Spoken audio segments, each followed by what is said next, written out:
Bitch, I'm back. I'm popular the man. Hey guys, if you want to see my everyday flawless foundation routine, please stay tuned. Now, of course, I've already moisturized. I'm using Smashbox Photo Finish Foundation Primer. This is just going to prime my face and help my makeup last all day long. I'm going to apply it in my T-zone mostly. This is where I get most oily throughout the day.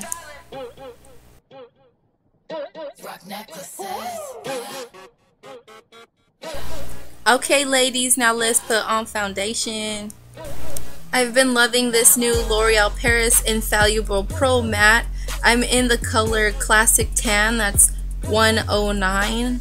I'm really loving it. It says it's a 24-hour foundation. It's matte.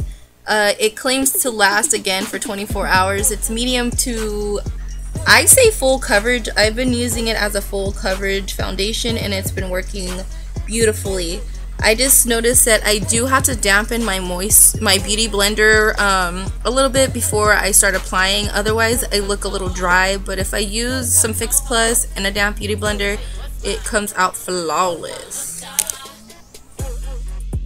Now, because my under eye circles haven't been that bad lately, I'm gonna go in with Fawn instead of the orange corrector. Fawn has a little bit of orange in it, so it kind of helps a little bit to diffuse that dark circle underneath my eye. I'm just going to blend that out with a damp beauty blender. Now for my actual highlight, I'm going in with LA Girls Pro Concealer in the color Pure Beige. And I'm going to apply this underneath my eyes, of course under my chin, my cupid's bow, tip of my nose, bridge of my nose, and my forehead.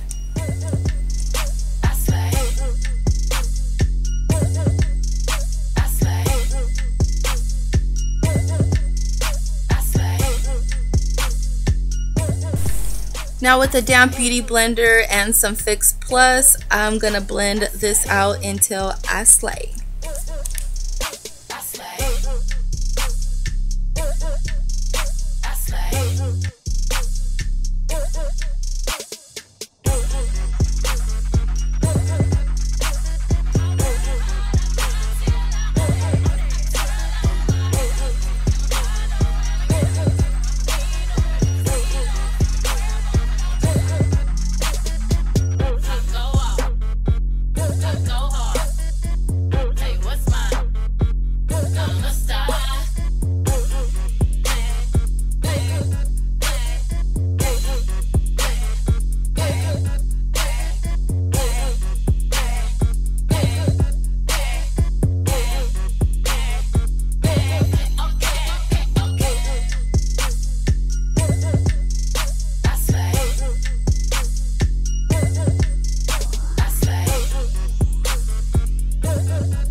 I'm going to contour using LA Girls Pro Concealer in the color Chestnut.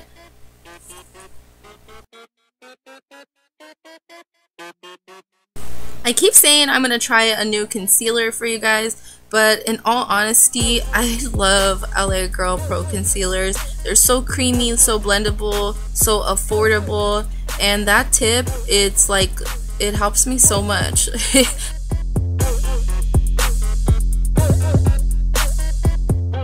I'm going to straighten out that contour using my Morphe M164. I love this brush. If you don't have it, get your hands on it.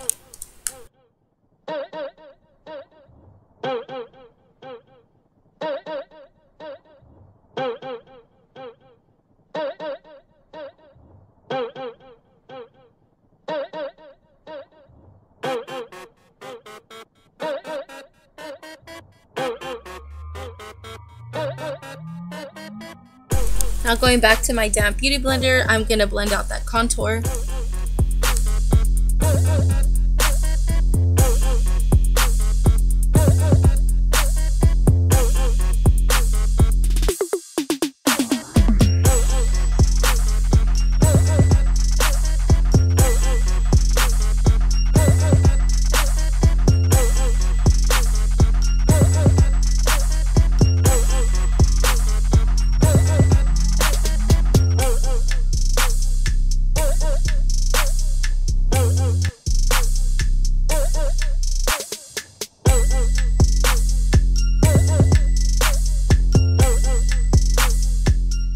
Now I like to go back in with my Morphe N173 and just blend out that contour even more on my nose. I hate when I walk around with like a big old dark streak on my nose, or I hate when I see people with a big old streak on their nose like they didn't blend it out.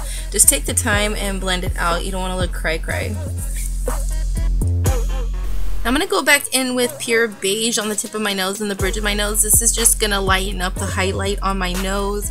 It looked a little dull. And I'm just going to blend that out a little bit with my beauty blender. So now I'm going to set my under eye concealer using Ben-Nye Banana Powder. I love this stuff.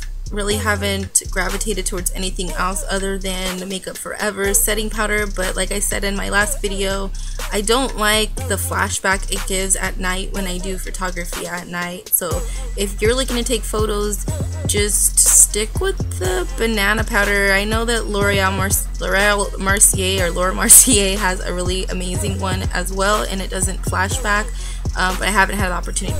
Using that same brush that I used to apply little dots of the foundation at the beginning, I'm just going to use that same brush and clean up the bottom of that contour. Blend it out with a beauty blender and then do the other side. This is just going to make it appear more defined and not like a beard.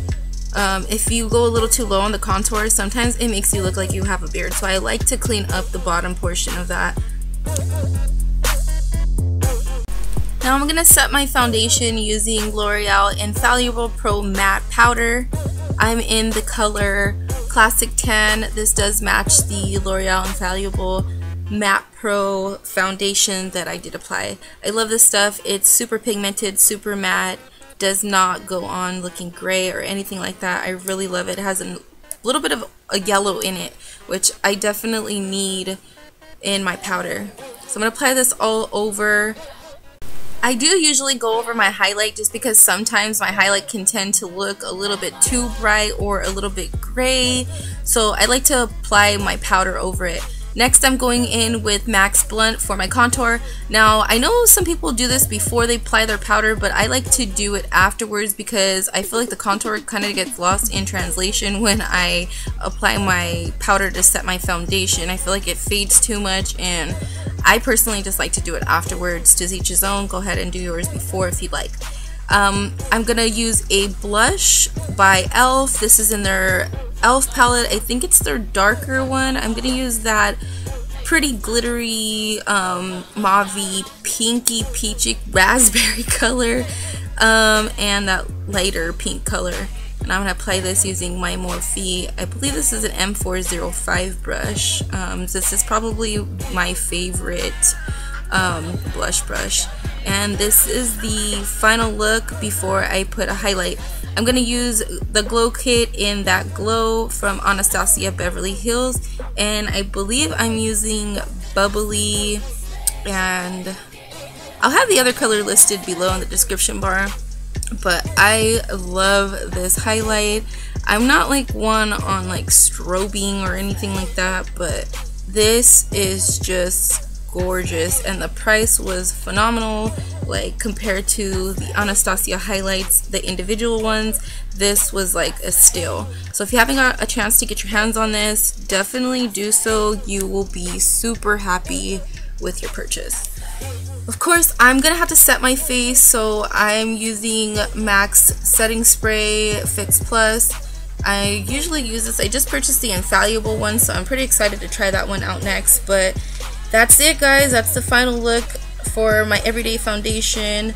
If you guys have any questions, feel free to leave your questions below in the description bar. Don't forget to like, comment, and subscribe. I love you guys. Thank you guys for watching. I will see you in my next video. Bye. Always stay gracious. Best revenge is your paper.